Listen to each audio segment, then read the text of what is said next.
അസ്സലാമു അലൈക്കും വറഹ്മത്തുള്ളാഹി വബറകാതുഹു.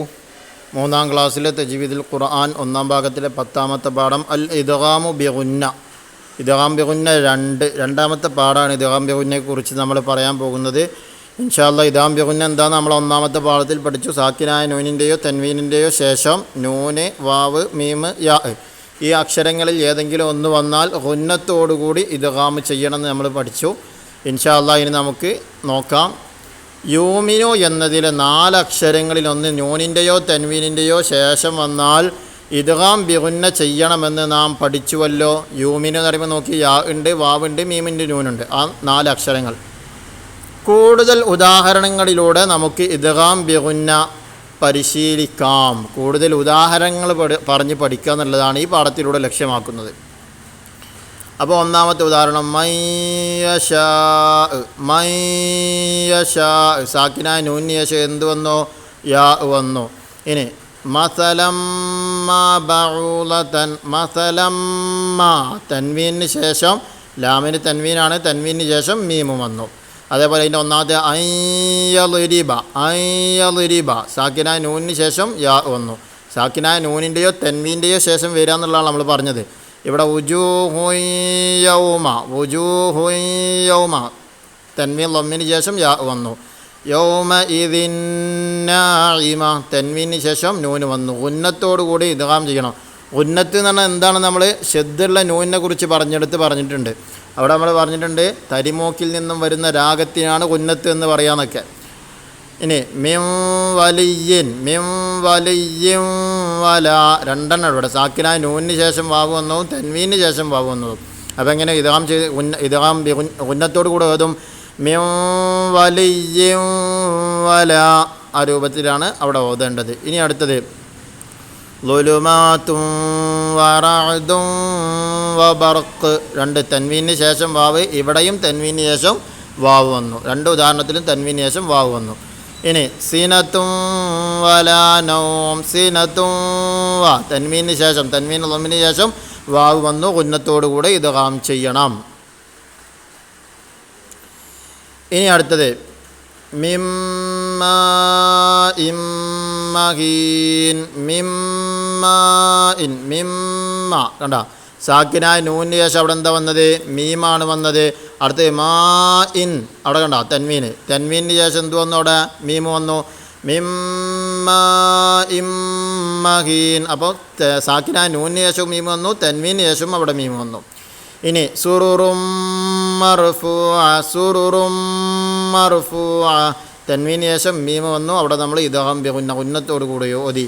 മിമ്മഈൻ ഗുന്നത്ത് ഇല്ലാതപ്പോൾ എങ്ങനെ തോതൽ? മിമ്മഈൻ എന്ന് പറയും. വകഇസിം, ഇവിടെ 2 മീമുണ്ട്. ഒന്ന് തൻവീനിന് ശേഷം മീം വന്നു, സാക്കിനായ നൂനിന് ശേഷം മീം വന്നു.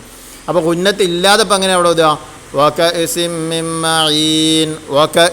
മിമ്മഈൻ. അങ്ങനെയല്ല ഓതേണ്ടത്. എങ്ങനെ ഓതണം? ഗുന്നത്ത് ചെയ്തിട്ട് വകഇസിം മിമ്മഈൻ. അതുപോലെ ഇവിടെ ബിഅക്വാബിൻ വഅബാരിഖ തൻവീനിന് ശേഷം വാവ് വന്നു.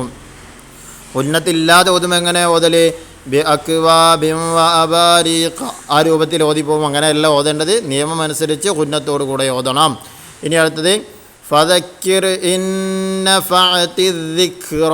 ഫദക്കിർ ഇന്ന തൻവീൻ സാക്കിനായ നൂനിന് ശേഷം നൂന് വന്നു. ഉന്നത്തോടു കൂടി ഇദ്ഗാം ചെയ്യണം. അടുത്ത് വുജൂഹുൻ യൗമഇദിൻ നാളിറ. വുജൂഹുൻ യൗമ തൻവീനിന് ശേഷം യാ വന്നു. യൗമഇദിൻ നാളിറ. അപ്പോൾ ഉന്നത്തില്ലാതെ ഓതുകയാണെങ്കിലോ വുജൂഹുൻ യൗമഇദിൻ നാളിറ അങ്ങനെ ഓതും. അപ്പോൾ ആ രീതിയിലല്ല ഓതേണ്ടത്. ഉന്നത്തോടു കൂടെ വുജൂഹുൻ യൗമഇദിൻ നാളിറ, ആ രീതിയിൽ തന്നെ പാരായണം ചെയ്യണം. അവസാനത്തത് അന്നുസവ്വിയ. ഇവിടെയുള്ളത് സാക്കിനായ നൂനിന് ശേഷം നൂന് വന്നു. അന്നുസവ്വിയ, ആ രൂപത്തിൽ ഇദ്ഗാം ചെയ്തുകൊണ്ട് പാരായണം ചെയ്യുക. ഇനി അടുത്തത് തദ്രീബാത്താണ്. തദ്രീബാത്തിൽ ഒന്നാമത്തെ നക്തശിഫു മവാദിഅൽ ഇദ്ഗാം ബിഗുന്ന.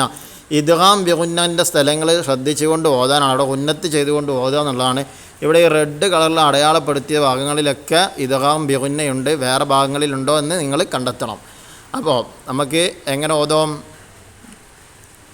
ഒന്നാമത്തേത് വിൽദാനും മുഖല്ലദൂൻ വിൽദാനും മുഖല്ലദൂൻ തൻവീന് ശേഷം മീമ് വന്നോ അപ്പോൾ എന്ത് ചെയ്യും ഗുന്നത്തോടു കൂടി ഇദ്ഗാം ചെയ്യും വിൽദാനും മുഖല്ലദൂൻ അടുത്ത് ബി അക്വാബിൻ വ അബാരീഖ ബി അക്വാബിൻ വ തൻവീന് ശേഷം വാവ് വന്നു ഇങ്ങനെ ഓരോ ഉദാഹരണങ്ങളിലും ആ രീതിയിൽ തൻവീന് ശേഷം മീമ് വന്നു തൻവീന് ശേഷം യാ വന്നു അല്ലെങ്കിൽ തൻവീന് ശേഷം വാവ് വന്നു അല്ലെങ്കിൽ തൻവീന് ശേഷം പിന്നെ യാ വന്നു ഈ രൂപത്തിൽ വന്ന് ഏതിനെയും അല്ലെ സാക്കിനായ നൂൻ്റെയോ തൻവീൻ്റെയോ ശേഷം ഈ 4 അക്ഷരങ്ങളിൽ ഏത് വന്നാലും ഗുന്നത്തോടു കൂടെ എന്ത് ചെയ്യണം ഇദ്ഗാം ചെയ്യണം ഇവിടെയും കൊടുത്തിട്ടുണ്ട് അതിൻ്റെ അടയാളപ്പെടുത്തിയ ഭാഗങ്ങളൊക്കെ പ്രത്യേകം ശ്രദ്ധിച്ചിട്ട് എന്ത് ചെയ്യുക ഗുന്നത്തോടു കൂടെ ഇദ്ഗാം ചെയ്ത് പാരായണം ചെയ്യണം ഇനി രണ്ടാമത്തത് നഅ്തി ബി മിസാലിനിൽ ഇദ്ഗാം ബിഗുന്ന ഇദ്ഗാം ബിഗുന്നക്ക് 2 ഉദാഹരണങ്ങൾ കൊണ്ടുവരാൻ ഇദ്ഗാം ബിഗുന്നക്കുള്ള ഉദാഹരണങ്ങൾ കൊണ്ടുവരാം 2 അക്ഷരങ്ങളാണ് കൊടുത്തിട്ടുള്ളത് കഴിഞ്ഞ പാഠത്തിൽ നൂനിനെ കുറിച്ചും അതുപോലെ തന്നെ മീമിനെ കുറിച്ചും അവിടെ ഉദാഹരണം കൊടുക്കാൻ പറഞ്ഞു ഇവിടെ വാവ് യാ ഈ അക്ഷരങ്ങൾക്ക് സാക്കിനായ നൂനിനൊരു ഉദാഹരണം അതുപോലെ തൻവീനിന് സാക്കിനായ നൂനിന് 2 ഉദാഹരണം അതേപോലെ തൻവീനിനും 2 ഉദാഹരണം മിൻ വുജിദികും മിൻ വറാഇഹിം അവിടെ സാക്കിനായ നൂനിന് ശേഷം വാവ് വന്നത് ഇനി തൻവീനിന് ശേഷം വാവ് വന്നോ ജന്നാത്തിൻ വനഈം ജന്നാത്തിൻ വ തൻവീന് ശേഷം വാവ് വന്നു അടുത്ത സദ്ദം വമിൻ ഇനി അടുത്തത് നമുക്ക് പറയാനുള്ളത് ഇവിടെ പിന്നെ തൻവീന് ശേഷമായിട്ടുണ്ട് വാവ് അവിടെ ശ്രദ്ധിക്കുക പിന്നെ തൻവീന് ശേഷമുള്ള ഉദാഹരണമാണ് തൻവീന് ശേഷം വാവ് വന്നതിനാണ് അവിടെ പറഞ്ഞത് ഇനി അടുത്തത് യാ വന്നതിനാണ് അപ്പോൾ സാക്കിനായ നൂന് ശേഷം യാ വന്നത് മയ്യുമിനു അയ്യശാ ഇനി തൻവീന് ശേഷം വന്നത് യൗമയജ്അലു ഖൈറൻ യറ ആ രൂപത്തിൽ ഉന്നത്തോടുകൂടി ഇദ്ഗാം ചെയ്തിട്ട് എന്ത് ചെയ്യണം കൃത്യമായിട്ട് ഓതി പഠിക്കണം ഇൻഷാ അല്ലാഹ് ഇനി തഖ്സീസ് മൂന്നാമത്തെ നഖ്റ സൂറത്തുൽ ജുമുഅ വൽ മുനാഫിഖൂൻ വനഖ്തശിഫു മിൻഹുമാ മവാളിഅൽ ഇദ്ഗാം ബിഗുന്ന സൂറത്തുൽ ജുമുഅ സൂറത്തുൽ മുനാഫിഖൂന പാരായണം ചെയ്യുക അതിലുള്ള സാക്കിനായ നൂനിൻ്റെ വിധിയാകുന്ന ഇദ്ഗാം ബിഗുന്ന ആ ഇദ്ഗാം ബിഗുന്ന പ്രത്യേകം ശ്രദ്ധിച്ചിട്ട് എന്നാൽ തൻവീൻ്റെയോ സാക്കിനായ നൂൻ്റെയോ തൻവീൻ്റെയോ ശേഷം നൂന് വാവ് യാ മീമ് ഈ അക്ഷരങ്ങൾ വന്നിട്ടുണ്ടോ അവിടെ ഉന്നത്തോടു കൂടി ഇദ്ഗാം ചെയ്തിട്ട് എന്ത് ചെയ്യുക പാരായണം ചെയ്യുക